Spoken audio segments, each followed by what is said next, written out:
Well, hello, everybody. I'm just here to talk to you today about one of my favorite subjects, Venus, and hence the beautiful background, which is rather intense, but she's worth celebrating. Venus is stationing direct on September the 3rd. Now, Venus stationed retrograde on July the 22nd, which happened to be Mary Magdalene's feast day. And she's stationed retrograde at 28 degrees of Leo. And then she was retrograde for about 40 days and 40 nights.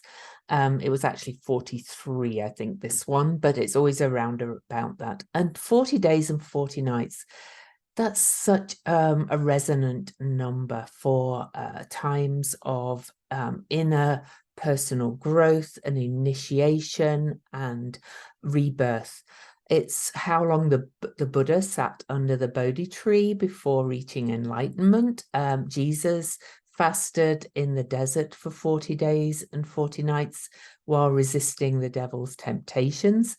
And Moses spent 40 days and 40 nights on Mount Sinai listening to God, and then carved his 10 commandments into stone. But even before biblical story times, 40 days and 40 nights was how long it took Ishtar, the queen of heaven, to transform from evening star to morning star again and again. And this was all following the Venus cycle. All right. So the Venus retrograde cycle is a really important one for humanity. Venus is the big sister of Earth. You know, a lot of there's a lot of fear around retrogrades these days, but this 40 days and 40 night retrograde journey of Venus is one of personal rebirth and transformation, and it happens about every 19 months for 7 weeks. And it's an auspicious time for positive changes and enlightenment. And I absolutely love it because early in 2017, I woke up and was like, oh, Venus told me in a dream to do a Venus retrograde heroine's journey class. And I did. And I am just finishing the 5th Venus retrograde heroine's journey. And this one has been off the charts. So if you missed it, I'm sorry, but you might want to mark your calendars for early 2025.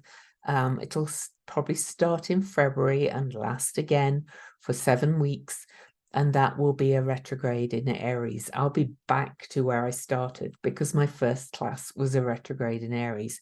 I've now finished 5 Venus retrogrades, which makes that perfect pentagram. Okay, but I'm not going to teach you all about the Venus cycle.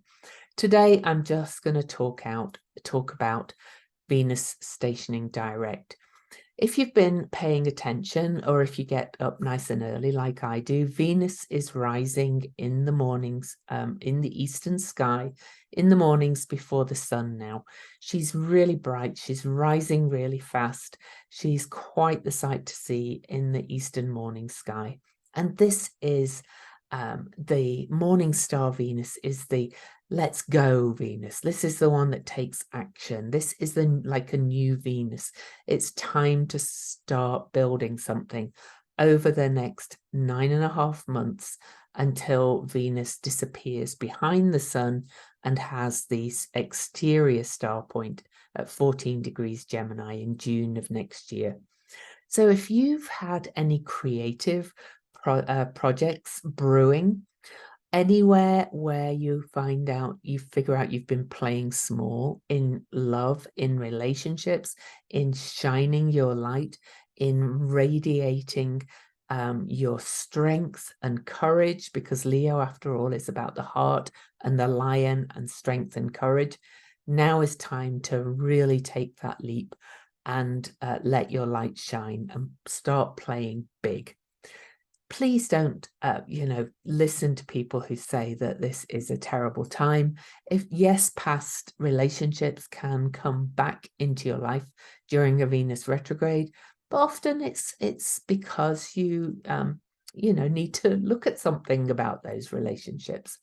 But quite simply, you can transform, you can grow, like the spiral of evolution of personal growth. Every Venus retrograde is an opportunity for personal growth.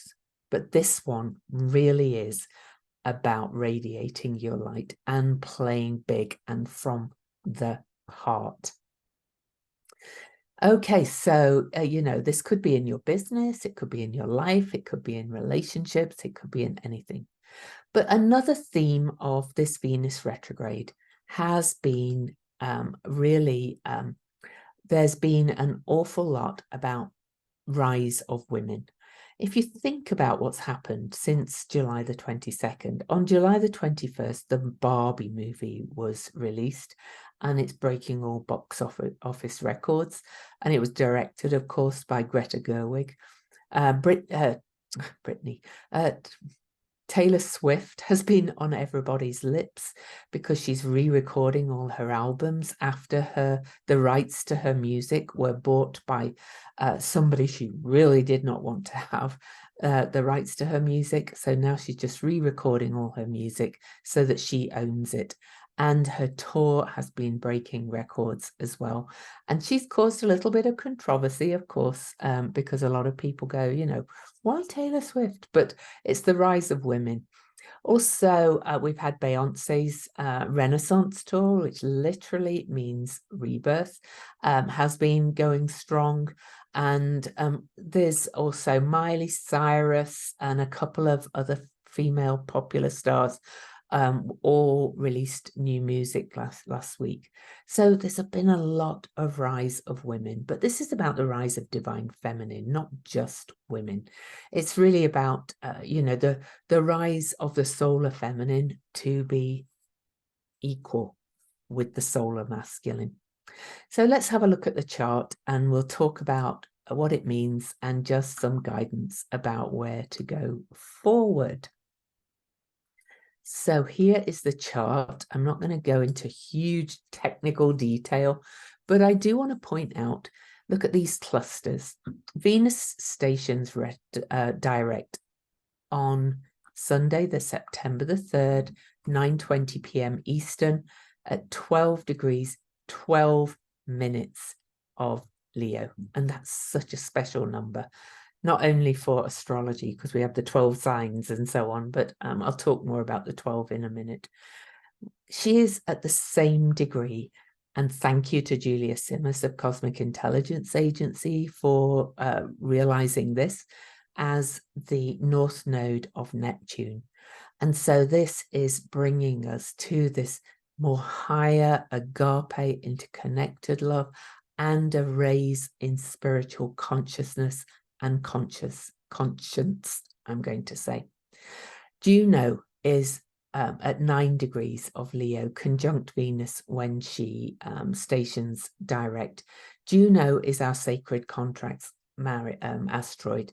She is the asteroid of marriage, but more than that as well. She's the asteroid of all sacred partnerships with each other and our sacred contracts. And then to the right over here, we have one of my favorites, Hecate, asteroid Hecate, the goddess of the crossroads, the keeper of the keys to heaven and hell and earth. She can pass between the realms. She helped Demeter find Persephone in the story and reunited them at Eleusis when they had when they formed the Eleusinian mysteries. So this is actually what we've been working on, going through the Venus retrograde journey. It's my actual opinion that we should kind of bring back the Eleusinian rituals and mysteries to a degree. Nobody knows really what happened there, but at least the honoring of the Venus cycle. And I do it in my class in my own way. And then opposing this Leo energy. So Leo is the sign of royalty. Leo is the sign of courage, as I said. It's ruled by the heart. It's the sign of the emperor in the tarot. It's also the sign of being sovereign unto yourself. So the real core message of this Venus retrograde in Leo is, not expecting everybody else's approval. It's time to play big, but not in that egoic, conquering kind of way, just in the way of, I am strong. I know who I am. This is my inner light. I'm radiating it out. And, I'm just going to radiate it. It doesn't mean I'm going to put you down. It just means I am going to play big in my life in some way. But opposing this is Aquarius, and this is the sign of the humanitarian, the people, groups and friends and hopes and wishes for the future. And here, opposing Venus as she stations direct, we have Centaur Chariklo, the space holder, the midwife, doula, who is really holding space for a more egalitarian future. And here we have Hygeia at 13, the number of the goddess. And Hygeia was the goddess of health and hygiene, but she's also got this seer quality, thanks Leah Whitehorse, and has this ability to look forward and be preventative. She's about preventative, holistic health. So in the sign of people, it's like, how can we look forward and create a more egalitarian and fairer world? Now, that sign of fairness is all in this chart as well, because we have the goddess Eris, the dwarf planet Eris, conjunct the North Node. They won't actually be exact until November, because we are entering eclipse season in October, so the nodes will appear to stand still for a little while, but they're at the same degree for all that time. And Eris is shaking things up and saying, where is life not fair?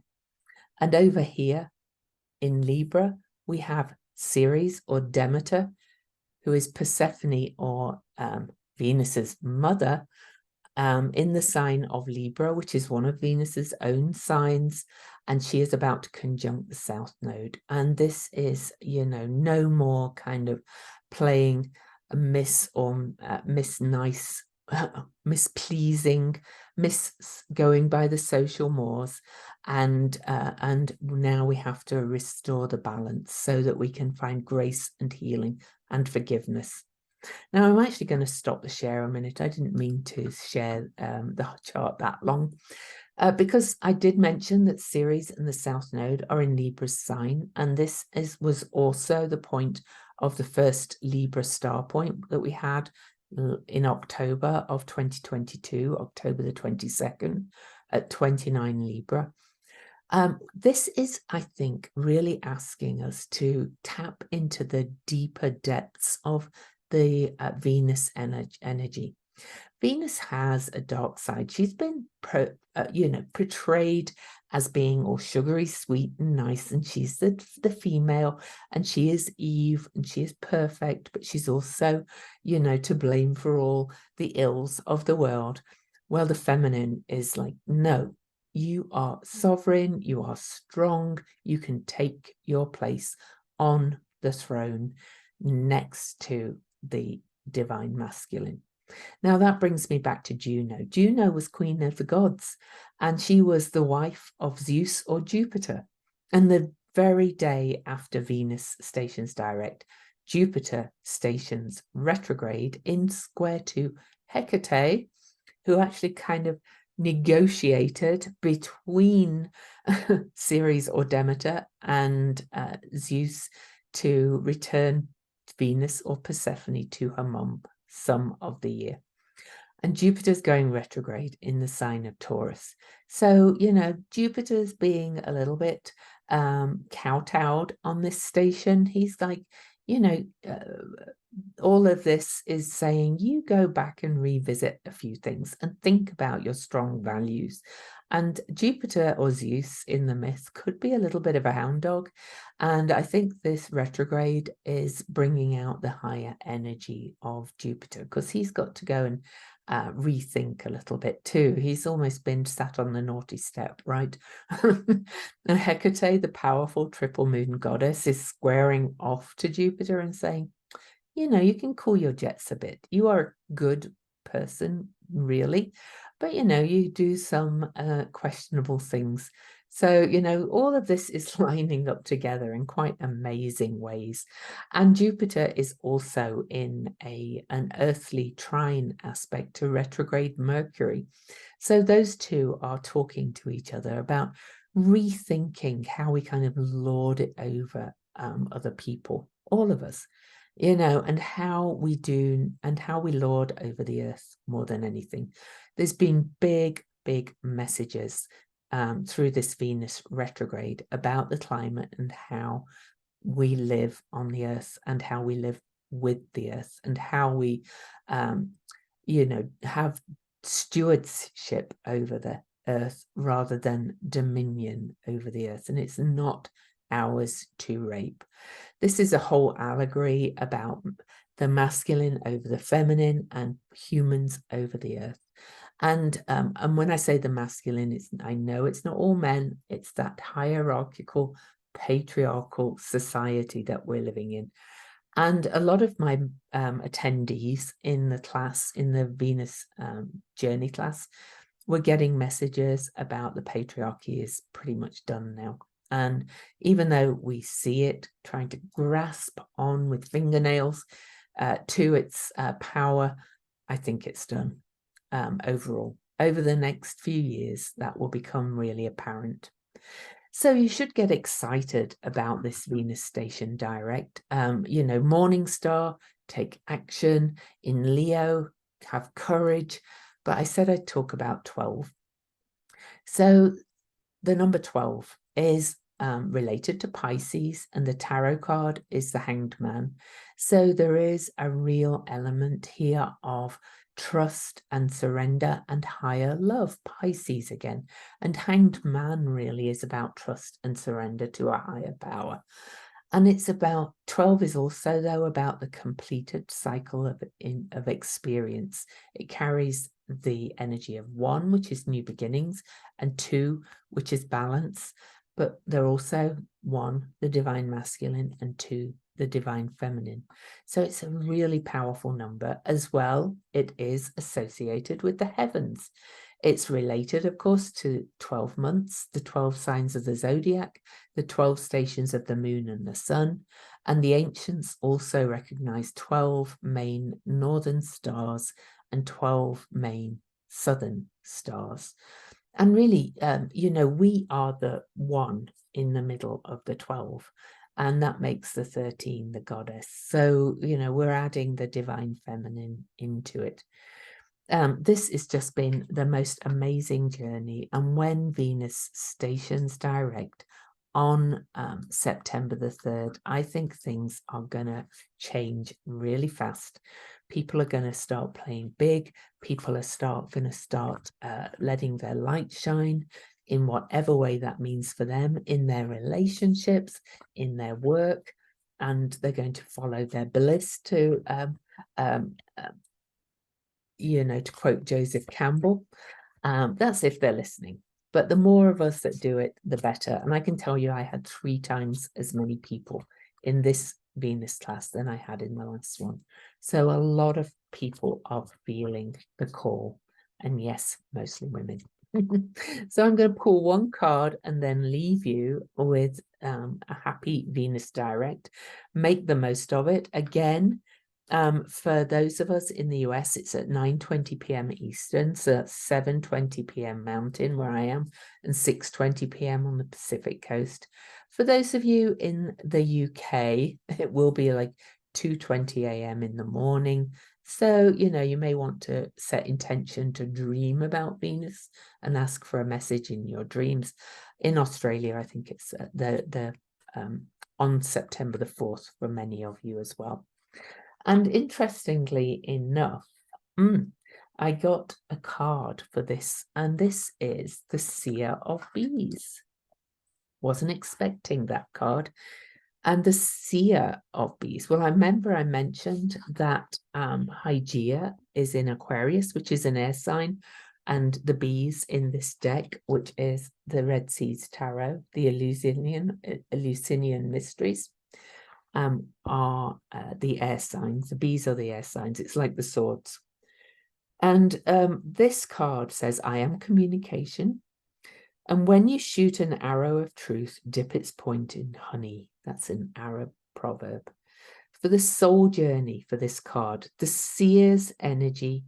Oh, I should show you the card.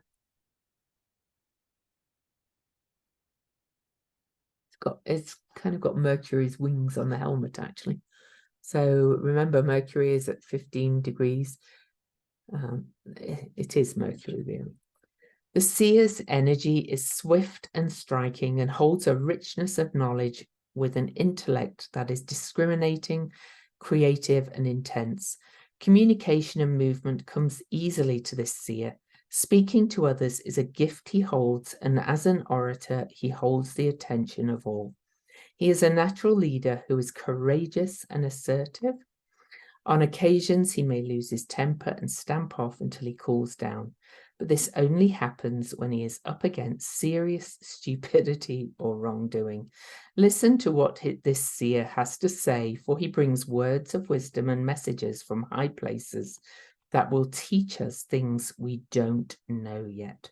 Talk to him. He will like that. So talk to the seer of breeze, talk to Mercury as he's retrograde, or rather even listen to him. And have a wonderful Venus direct, and mark your calendars for early 2025. You know, the Venus journey, the Venus work that both I and many other astrologers are now doing is just deepening and deepening, and it's quite astounding. So much love to you.